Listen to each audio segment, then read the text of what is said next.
Welcome back online ক্লাসরুমে সবাইকে। আশা করি তোমরা সবাই ভালো আছো এবং নিয়মিত পড়াশোনা করছো। তোমাদের যাদের সামনে পরীক্ষা এবং আগামী দিনে যারা পরীক্ষায় বসতে যাচ্ছ সবার জন্য এবং যারা চাকরি পরীক্ষায় বসতে যাবে তাদের জন্য দর্শন শাস্ত্রের ওপর প্রথম অধ্যায় থেকে যে প্রশ্নগুলো পরীক্ষায় আসতে পারে এবং ভেরি ভেরি ইম্পর্টেন্ট সেই টপ 10 প্রশ্ন নিয়ে আজকের ভিডিওয়ে চলে এসেছি। তোমরা অবশ্যই এই ভিডিওটা পুরো দেখবে এবং যদি কারোর মনে কিছু প্রশ্ন থাকে অবশ্যই ভিডিওর কমেন্ট বক্সে কমেন্ট করে জানাবে। দেখতেই পাচ্ছ যে দর্শনশাস্ত্র বিষয়টা আর কঠিন নয়। কেন কঠিন নয় সেটা ক্লাসের পুরো ভিডিওটা দেখলেই বুঝতে পারবে। এবং এই প্রথম অধ্যায়ের যে 10টা প্রশ্ন তোমাদের কাছে রাখতে চলেছি সেই প্রশ্ন থেকে আমি একটা প্রশ্নের উত্তর দেব না, সেই প্রশ্নের উত্তরটা তোমাদেরকেই খুঁজে বার করতে হবে এবং ভিডিওর কমেন্ট বক্সে লিখে জানাতে হবে যে ওই প্রশ্নের উত্তর কোনটা।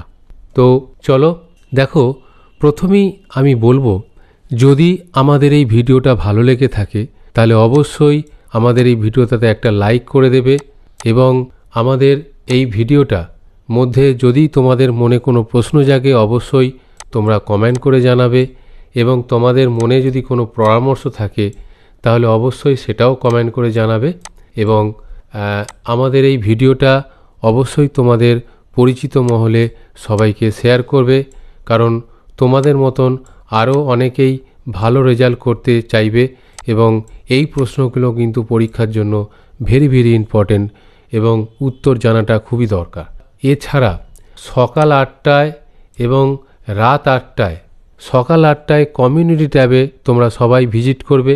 সেখানে প্রতিদিন কিছু না কিছু টপিকের ওপর প্রশ্ন একটা করে রাখা হয়। সেই প্রশ্নের উত্তর প্রতিদিন, বেশি না একটা করে প্রশ্ন, তার উত্তর তোমরা দিয়ে দেবে এবং সেটাও উত্তর দেওয়াটা একটা খুব মজার জায়গা, কারণ সেখানে একটা মাল্টিপল চয়েস প্রশ্ন থাকবে, একটা প্রশ্নের 4টে অপশান থাকবে, যে অপশানটা সঠিক সেইটাতে ক্লিক করলেই উত্তর দেওয়া হয়ে যায়। এটা খুব একটা গেম খেলার মতন খুব ভালো লাগবে। এছাড়া সেখানে মাঝারি প্রশ্ন, বড় প্রশ্ন নিয়েও আলোচনা হয়। যেইগুলো বড় প্রশ্ন সেগুলো তোমরা পড়ে মুখস্থ করবে, বোঝার চেষ্টা করবে, বুঝতে না পারলে ওখানেই কমেন্ট করে জানাবে। আচ্ছা, রাত্রির 8টায় তোমাদের প্রতিদিন এই চ্যানেলে একটা করে ভিডিও ছাড়া হয়, সেটা শর্ট ভিডিও হতে পারে বা লং ভিডিও, যেটাই হোক না কেন তোমরা অবশ্যই পুরোটা দেখবে। যত ভিডিও তোমরা দেখবে এই চ্যানেল থেকে তত অনেক কিছু শিখবে, আর যত কিছু শিখবে তত নিজের মনে আত্মবিশ্বাস জন্মাবে এবং পরীক্ষায় ভালো রেজাল্ট করার ক্ষেত্রে এক ধাপ এগিয়ে যাবে। এছাড়া তোমরা যেটা করবে অবশ্যই এই চ্যানেলে যারা নতুন অবশ্যই চ্যানেলটা সাবস্ক্রাইব করে বেল বটনে ক্লিক করে অল অপশনে সেট করে রাখতে ভুলবে না কিন্তু, তাহলে সবার প্রথমে তোমাদের কাছে ভিডিওটা পৌঁছে যাবে। তো চলো আমরা প্রথম প্রশ্নের দিকে এগোই। চলো দেখো, স্ক্রিনে প্রথম প্রশ্ন এসে হাজির। দেখো প্রশ্নটা হচ্ছে, তর্কবিদ্যা বা যুক্তিবিদ্যা এক ধরনের কি বিজ্ঞান? মানে এই যে আমরা লজিক নিয়ে পড়াশোনা করি সেই লজিকটা কি ধরনের বিজ্ঞান এটা জানতে চাওয়া হয়েছে। অপশান তোমাদের কাছে 4টে দেখতেই পাচ্ছ। 1 নম্বর আদর্শনিষ্ঠ বিজ্ঞান, 2 নম্বর বস্তুনিষ্ঠ বিজ্ঞান, 3 নম্বর মানবিক বিজ্ঞান, 4 নম্বর সাদৃশ্যমূলক বিজ্ঞান। কোনটা? তাহলে প্রশ্নটা হচ্ছে তর্কবিদ্যা বা যুক্তিবিদ্যা এক ধরনের কি বিজ্ঞান? তাহলে উত্তর অপশান এখানে 4টে দেয়া আছে, কোনটা সঠিক বলো। দেখো তর্কবিদ্যা বা যুক্তিবিদ্যা এটা আর যাই হোক সেটা সাদৃশ্যমূলক বিজ্ঞান হতে যাবে না, এটা বস্তুনিষ্ঠ বিজ্ঞানও বলা যাবে না। যেটা হতে পারে আদর্শনিষ্ঠ বিজ্ঞান নালে মানসিক বিজ্ঞান। কোনটা হতে পারে? যদি এটা সাইকোলজির ব্যাপার থাকতো তাহলে মানসিক বিজ্ঞান বললেও বলা যেতে পারত। তাহলে বুঝতেই পারছো এটার উত্তর কি হতে চলেছে। হ্যাঁ, তোমরা ঠিক ধরেছ একদম, এটার উত্তর হচ্ছে আদর্শনিষ্ঠ বিজ্ঞান। দেখি তো কি উত্তর আছে, একদম ঠিক। তাহলে এটার উত্তর আদর্শনিষ্ঠ বিজ্ঞান। তাহলে যদি প্রশ্ন হয় যে তর্কবিদ্যা বা যুক্তিবিদ্যা এক ধরনের কি বিজ্ঞান, উত্তর হচ্ছে আদর্শনিষ্ঠ বিজ্ঞান, এটাই সঠিক উত্তর। চলো আমরা নেক্সট প্রশ্নে এবার চলে যাই। দেখো প্রশ্ন নম্বর 2, যুক্তি ও অনুমানের মধ্যে মূল পার্থক্য কি? আমরা যুক্তি কি জিনিস জানি, অনুমান সেটাও জানি, তাহলে বলছে এর মধ্যে মূল পার্থক্য কোথায়? 4টে অপশান। 1 নম্বর অর্থগত পার্থক্য, 2 নম্বর প্রকাশগত পার্থক্য, 3 নম্বর মাত্রাগত পার্থক্য, আর 4 নম্বর তাৎপর্যগত পার্থক্য। এখানে কোনটা উত্তর হবে? দেখো এখানে তাৎপর্যগত পার্থক্য নেই, এটা বলে দিতে পারি। আর যেটা হচ্ছে সেটা হচ্ছে মাত্রাগত পার্থক্যরও এখানে ব্যাপার নেই, তাহলে হতে পারে অর্থগত আর নালে প্রকাশগত। দেখো তোমরা জানো অনুমান হচ্ছে কি না, যখন তুমি মনে মনে কিছু ভাবছো, মানে ধরো আমি বললাম যে ওই পাহাড়ে নিশ্চয়ই আগুন আছে, যেই তুমি সিদ্ধান্তটা করছো তার পিছনে কি ভাবছো না ওখানে ধোঁয়া বেরোচ্ছে, আর ধোঁয়া যেখানে সেখানে থাকে সেখানে সেখানে আগুনও থাকে, তাহলে এখান থেকে তুমি অনুমান করছো যে ওখানে নিশ্চয়ই আগুন আছে। তাহলে ধোঁয়া দেখে যে আগুনের অনুমানটা করছো এটা মনে মনে করলে, কিন্তু এই মনের ব্যাপারটা যখন তুমি বাইরে প্রকাশ করছো যে লিখিতভাবে বা মৌখিকভাবে, তখনই কিন্তু সেটা আর অনুমান থাকছে না, তখন কিন্তু সেটা যুক্তি হয়ে দাঁড়াচ্ছে। তাহলে বলো তো এখানে কোনটা উত্তর হবে? তাহলে অর্থগত পার্থক্য নাকি প্রকাশগত পার্থক্য, কোনটা উত্তর হবে বলো? বুঝতেই পারছি তোমরা কোনটা উত্তর দিতে চলেছো, আমার কথা থেকে তোমরা বুঝতে পেরে গেছো যে এখানে এইটা উত্তর হবে 2 নম্বরটা। কেন না, এই যে মনের ব্যাপারটা যখন তুমি বাইরে প্রকাশ করছো, এই যে প্রকাশগত ব্যাপারটা দাঁড়াচ্ছে, সেই জন্য এই পার্থক্যটা কিন্তু এই প্রকাশগত ব্যাপারে। তাহলে দেখো তো একদম, তাহলে আমাদের যদি প্রশ্ন আসে যে যুক্তি আর অনুমানের মধ্যে পার্থক্য কি, পার্থক্যটা হচ্ছে প্রকাশগত দিক দিয়ে, অর্থগত বা মাত্রাগত বা তাৎপর্যগত নয়। তাহলে আমরা নেক্সট প্রশ্নে চলে যাই। চলো দেখো স্ক্রিনে নেক্সট প্রশ্ন এসে হাজির। প্রশ্ন নম্বর 3, প্রশ্নটা হচ্ছে তর্কবিদ্যার মূল উৎস কি? মানে এই যে লজিক বা তর্কবিদ্যা বা যুক্তিবিদ্যা, এটা কোথা থেকে সৃষ্টি হয়েছে, উৎপত্তির উৎসটা কি? 4টে অপশান। 1 নম্বর ভাষা, 2 নম্বর চিন্তা, 3 নম্বর অনুমান, আর 4 নম্বর যুক্তি। তাহলে দেখো এখানে তোমার তর্কবিদ্যার উৎস অনেকে বেশিরভাগ বলতেই পারো স্যার এটা যুক্তি থেকে উৎপত্তি, কেউ বলতে পারো না স্যার অনুমান থেকে উৎপত্তি, কেউ বলতে পারো না স্যার এটা কিন্তু চিন্তা থেকে উৎপত্তি, কেউ বলতে পারো না স্যার ভাষাগত দিক দিয়ে উৎপত্তি। দেখো এটা ভাষাগত হবে না, ভাষা থেকে তর্কবিদ্যার উৎপত্তি হয় না। আর একটা যেটা বলতে পারো যে অনুমান থেকে, না অনুমান থেকেও হয় না। তাহলে অপশান পড়ে রইল কোনটা? চিন্তার দিক থেকে, আর একটা হচ্ছে তোমার যুক্তির দিক থেকে। বেশিরভাগ যারা উত্তর দেবে সেটা বুঝতেই পারছি সেটা হচ্ছে যুক্তি, কিন্তু এটার উত্তর যুক্তি নয়। তাহলে যুক্তিও নয়, অনুমানও নয়, ভাষাও নয়, তাহলে এটার উত্তর হচ্ছে এই চিন্তাটা। তাহলে এটাই হচ্ছে এর সঠিক উত্তর। তাহলে তর্কবিদ্যার মূল উৎস কি? চিন্তা। দেখো তো ঠিক বললাম কি না? একদম ঠিক। তাহলে যদি প্রশ্ন আসে যে তর্কবিদ্যার মূল উৎস কি, তার উত্তর হবে চিন্তা। এটাই হচ্ছে সঠিক উত্তর। চলো আমরা এবার নেক্সট প্রশ্নে চলে যাব।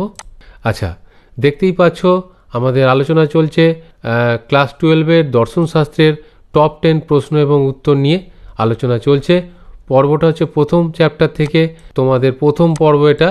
যদি আমাদের এই ভিডিওটা ভালো লেগে থাকে অবশ্যই তোমরা একটা করে লাইক করে দাও, এবং যদি এই ভিডিওটাতে তোমাদের মনে কোনো প্রশ্ন জাগে অবশ্যই কমেন্ট করে জানাও, এবং এই ভিডিওতে যে প্রশ্নটা আমি তোমাদের কাছে রাখতে চলেছি যেটার উত্তর দেব না, সেই উত্তরটা তোমরা কিন্তু কমেন্ট করে জানাবে, কেমন?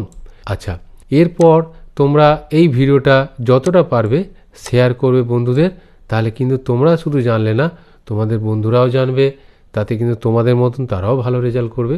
এছাড়া এই চ্যানেলে যারা নতুন অবশ্যই এই চ্যানেলটা সাবস্ক্রাইব করে বেল বটনে ক্লিক করে অল অপশানে অবশ্যই সেট করে রাখবে, তাতে কি হবে, সবার প্রথমে কিন্তু তোমাদের কাছে ভিডিওর নোটিফিকেশনটা চলে যাবে এবং সবার আগে তোমরা জানবার সুযোগ পাবে। কেমন?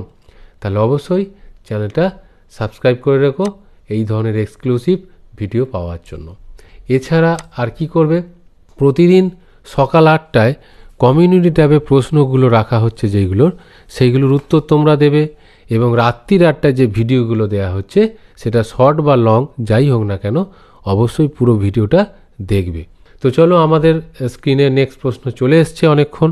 প্রশ্ন নম্বর 4, প্রশ্নটা হচ্ছে যুক্তিবিদ্যার জনক বা প্রধান প্রবক্তা কে, কাকে বলা হয়?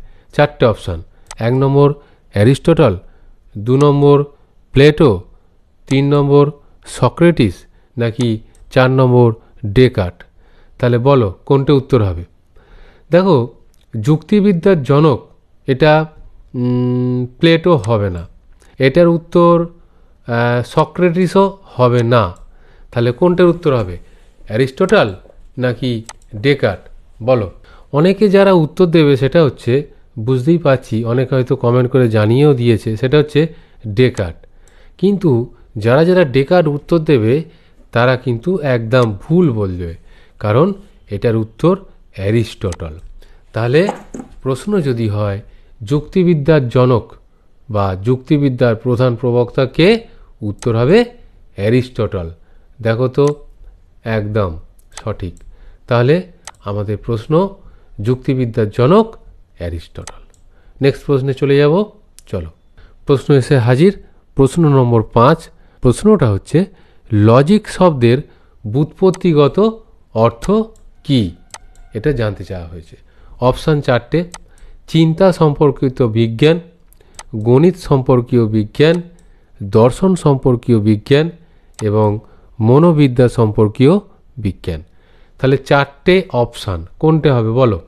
দেখো, এখানে লজিকটা গণিত সম্পর্কীয় বিজ্ঞান হবে না, আর যেটা হবে না সেটা হচ্ছে মনোবিদ্যা সম্পর্কীয় বিজ্ঞান হবে না। যেটা হতে পারে চিন্তা সম্পর্কীয় বিজ্ঞান হতে পারে, আর না হলে দর্শন সম্পর্কীয় বিজ্ঞান হতে পারে। বলো কোনটা হবে? এটা উত্তর হচ্ছে চিন্তা সম্পর্কিত বিজ্ঞান। এই 1 নম্বর উত্তরটাই সঠিক।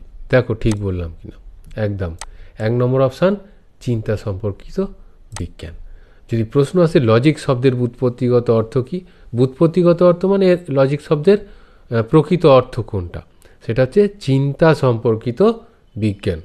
মানে চিন্তা নিয়ে যে বিজ্ঞান, চিন্তা সম্পর্কীয় যে বিজ্ঞান, চিন্তাকে নিয়ে যে বিজ্ঞানে আলোচনা হয় সেটাই হচ্ছে লজিক। আমরা নেক্সট প্রশ্ন এবার চলে যাব। চলো, নেক্সট প্রশ্ন এসে হাজির। প্রশ্ন নম্বর 6, লোগোস শব্দের অর্থ কি? 4টে অপশান: অনুমান, জ্ঞান, চিন্তা, সংবেদন। কোনটা হবে বলো? লোগোস শব্দের অর্থ এখানে জানতে চাওয়া হয়েছে। দেখো, এখানে সংবেদন উত্তর হবে না, চিন্তা এটা উত্তর হবে না। যেটা হতে পারে অনুমান আর নাহলে জ্ঞান। এখানে কোনটা হবে সেটা বলতে হবে। লোগোস শব্দের অর্থ হচ্ছে কি? জ্ঞান। তাহলে আমাদের যদি প্রশ্ন আসে লোগোস শব্দের অর্থ কি, সেটা হচ্ছে উত্তর জ্ঞান। এটাই সঠিক উত্তর। আমরা নেক্সট প্রশ্নে আবার চলে যাব। চলো, দেখো নেক্সট প্রশ্ন এসে হাজির। প্রশ্ন নম্বর 7, প্রশ্নটা হচ্ছে আধুনিক যুক্তিবিজ্ঞানের জনক কাকে বলা হয়? আধুনিক যুক্তিবিজ্ঞান, প্রাচীন যুক্তিবিজ্ঞান বলা হয়নি। তাহলে আধুনিক যুক্তিবিজ্ঞানের জনক কে? অপশান 4টে: অ্যারিস্টটলকে, জর্জ বুলকে, কান্টকে আর লককে। কোনটা হবে বলো আধুনিক যুক্তিবিজ্ঞানের জনক? বলো। দেখো, লক হবে না প্রথম কথা, আর কান্টকেও বলা যাবে না উত্তর। তাহলে অপশান দুটো পড়ে রয়েছে, অ্যারিস্টটল নাকি জর্জ বুল। কাকে হচ্ছে আধুনিক যুক্তিবিজ্ঞানের জনক বলা হয়? দেখো, বেশিরভাগ যারা উত্তর দেবে সেটা হচ্ছে, আমি বুঝতেই পারছি অনেকে হয়তো কমেন্ট করে জানিয়েও দিয়েছো, সেটা হচ্ছে অ্যারিস্টটল। বলো কোনটা উত্তর হবে? আমি এই প্রশ্নের উত্তরটা দেব না। এটা তোমাদেরকে কিন্তু ক্লাস 12-এর প্রথম চ্যাপ্টারটা ভালো করে খুঁটিয়ে পড়ে এই প্রশ্নের উত্তর দিতে হবে। এই প্রশ্নের উত্তর দেওয়াটা এমন কোনো কঠিন ব্যাপার নয়, খুবই সহজ জিনিস। যদি চ্যাপ্টারটা ভালো করে পড়ো তাহলে অবশ্যই এই প্রশ্নের উত্তরটা দিতে পারবে, আমি নিশ্চিত। তাহলে এই প্রশ্নের উত্তরটা তোমাদের জন্য আমি ছেড়ে দিলাম। আমি অলরেডি উত্তর প্রায় বলে দিয়েছি, দেখতে চাই যে তোমরা ধরতে পেরেছো কিনা। তাহলে আমরা নেক্সট প্রশ্নে এবার চলে যাব। চলো, দেখতেই পাচ্ছ আলোচনা চলছে ক্লাস 12-এর দর্শন শাস্ত্রের ওপর টপ 10 প্রশ্ন নিয়ে। 10-এ 10 যদি পেতে চাও তাহলে অবশ্যই এই ভিডিওটা পুরো দেখবে, এবং এই ভিডিওটা যদি ভালো লেগে থাকে অবশ্যই একটা লাইক করবে, এবং এই ভিডিওটাতে অবশ্যই তোমরা কমেন্ট করে জানাও যেই প্রশ্নের উত্তরটা আমি দিলাম না, বা তোমাদের মনে যদি কিছু প্রশ্ন জাগে বা যদি কিছু পরামর্শ দেওয়ার থাকে তাহলে অবশ্যই কমেন্ট করে জানাও। এবং আমাদের এই ভিডিওটা যতটুকু পারবে একটু শেয়ার করো, তাহলে আরও 5 জন জানার সুযোগ পাবে। এটা জানাটা খুবই দরকার। এছাড়া আমাদের চ্যানেলে যারা নতুন একদম, অবশ্যই চ্যানেলটা সাবস্ক্রাইব করে বেল বটনে ক্লিক করে অল অপশানে সেট করে রাখবে। এতে কি হবে, তোমরা সবার আগে এই ভিডিওটা জানার সুযোগ পাবে, কারণ নোটিফিকেশানটা সবার আগে তোমাদের কাছেই পৌঁছাবে। আচ্ছা, এছাড়া সকাল 8টায় কমিউনিটি ট্যাবে সবাই ভিজিট করবে। সেখানে বিভিন্ন মাল্টিপল চয়েস প্রশ্ন এবং তার উত্তর নিয়ে আলোচনা হচ্ছে, এবং মাঝারি প্রশ্ন উত্তর এবং বড় প্রশ্নের উত্তর নিয়েও আলোচনা চলছে। এই প্রশ্নের উত্তরগুলো তোমরা পড়বে, উত্তর দেবে যতটুকু পারবে, এবং নিয়মিত সকাল 8টায়।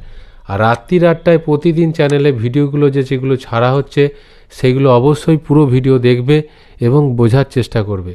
তাহলে দেখবে পরীক্ষাতে কোনো টেনশান থাকবে না। চলো আমরা নেক্সট প্রশ্নে এবার চলে যাব। দেখো 8 নম্বর প্রশ্ন এসে গেছে স্ক্রিনে।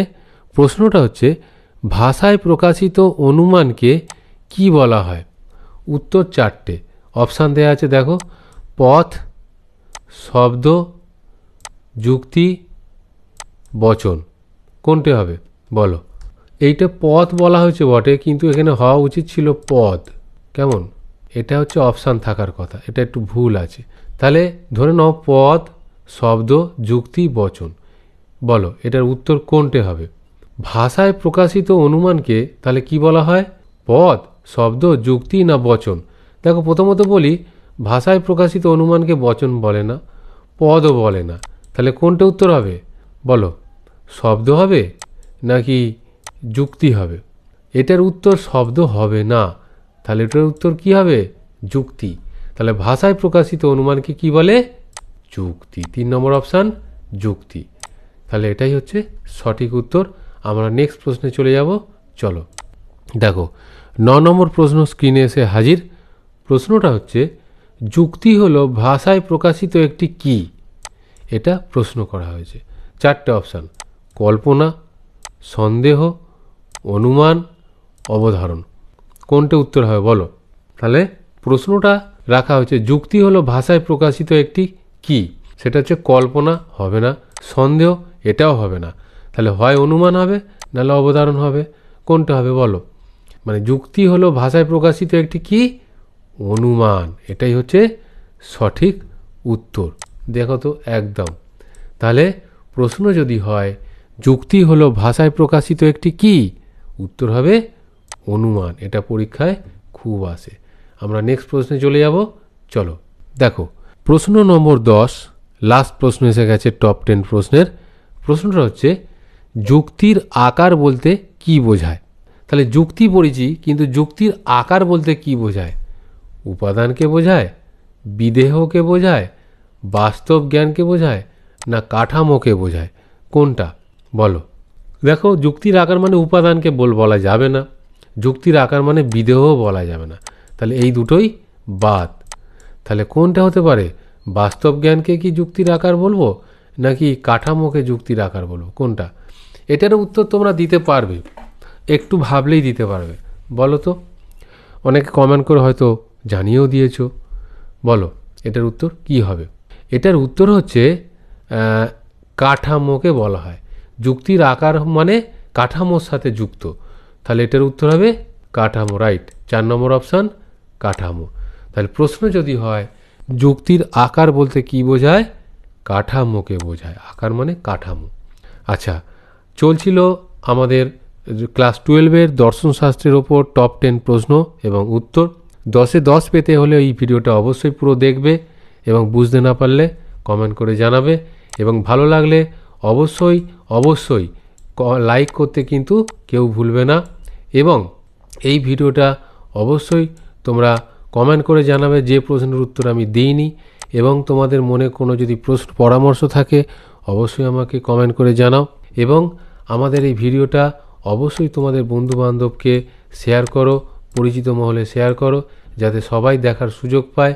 এছাড়া আমাদের এই চ্যানেলে যারা নতুন, অবশ্যই আমাদের এই চ্যানেলটা ভিজিট করে সাবস্ক্রাইব বাটনে ক্লিক করে বেল অপশানে ক্লিক করে অল অপশানে সেট করে রাখবে, তাতে সবার প্রথমে তোমাদের কাছে নোটিফিকেশান চলে যাবে।